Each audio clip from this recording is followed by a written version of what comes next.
Jadi baiklah Sobat Wangi semua, dalam kesempatan ini kita akan mereview tentang peralatan yang digunakan untuk memasak nilam. Jadi beberapa peralatan yang akan kita review, yang pertama yakni dandangan. Kemudian yang kedua saringan untuk bahan baku.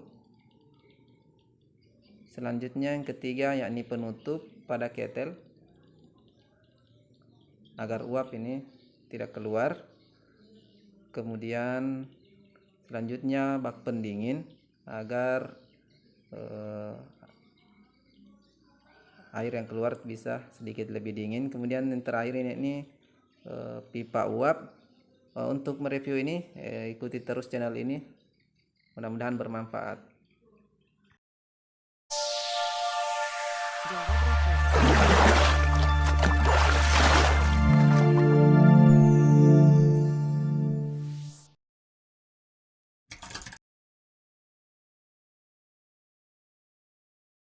Ya, assalamualaikum warahmatullahi wabarakatuh, Sobat Tani semua, Sobat Wangi.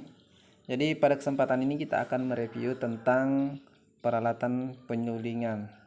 Ini ketel dan perlengkapannya. Di sini kami akan menjelaskan pada bagian awal mengenai bagian dandangan atau alat tempat masak untuk ketel ini. Kita bisa melihat ini adalah bagian dalamnya. Di sini kita bisa melihat di dalam ada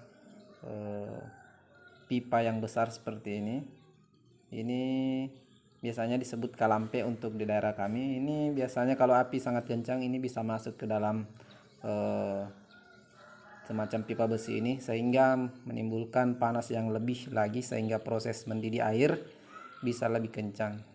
Dan ini adalah besi-besi yang akan menyangga saringan agar jika saatnya nanti nilam kita masukkan itu tidak jebol langsung turun. Kemudian ada tiang penyangga tengah agar ini kekuatannya semakin maksimal, sehingga kalau kita atau beban yang ada di atasnya itu ini tidak akan jebol sampai ke bawah.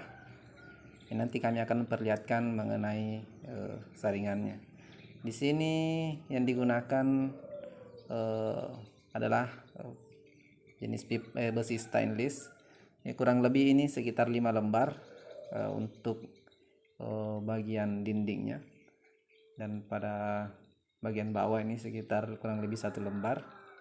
Jadi ini kurang lebih 6 lembarnya untuk proses pembuatan dandangan ini. Ini tadi adalah pipa yang kami maksudkan. Ini biasa juga disebut kalampe. Ini biasanya proses pengapian maksimal itu akan sangat luar biasa. Kemudian nanti di sini akan kita buat lubang untuk uap, tempat keluarnya uap beserta air dan minyak, dan akan dimasukkan ke dalam pipa seperti ini yang melalui bak pendingin nanti, sehingga yang keluar nanti itu minyaknya tidak terlalu panas. Selanjutnya ini adalah bagian penutup. Bagian penutup ini fungsinya ya layaknya sebagai penutup ini supaya uap itu tidak keluar, karena tekanan udara yang ada dalam ketel ini sangat kuat, jadi harus memiliki penguncian yang kuat juga seperti ini. Jadi di sini kita bisa melihat ini ada sekitar 20 penguncian, sehingga memang sangat kuat. Jadi tempat mengunci nanti kita bisa melihat di sini, ini adalah tempat kuncian, sehingga itu sangat kuat. Jadi sudah ada banyak contoh yang sangat kurang penguncian seperti ini. Biasanya sedikit keliru itu bisa saja menjadi insiden di dalam proses penyulingan. Selanjutnya kita akan bahas tentang bak air. Jadi sebelumnya ini adalah alat penguncian nantinya akan dipasang ke tempat yang tadi kami bahas. Jadi ini adalah jenis kuncinya. Selanjutnya kita akan bahas tentang saringan. Jadi saringan ini yang kami bahasakan tadi, ini akan kita pasang pada bagian dalam untuk ketel atau dandangan tadi. Kita lihat, saya melihat di sini model saringannya ini bocor-bocor.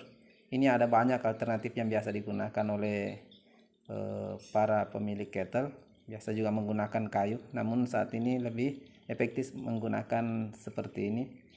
Kemudian ini tahan lama. Jadi ini sudah sangat kuat dikunci dengan menggunakan las, dan pembesiannya juga ini sangat baik sehingga meskipun bebannya sangat berat itu akan tetap tahan. Jadi kita akan melihat kembali tempat penyimpanan nanti saringan ini. Jadi saringan tadi itu berongga supaya uap air itu atau proses panasnya nanti itu bisa tembus ke nilam, sehingga uap air beserta minyak nilam itu bisa keluar melalui pipa nantinya. Ini akan terpasang nanti di bagian besi yang menyilang ini. Dan ini sangat kuat dan kokoh. Kita bisa melihat di bagian samping itu dibantu oleh beberapa besi penyangga. Kemudian bagian tengahnya juga ada besi yang menopang atau sebentuk tiang, sehingga ini sangat mengokohkan penyaringan. Jadi itu tidak akan jebol sampai ke bawah.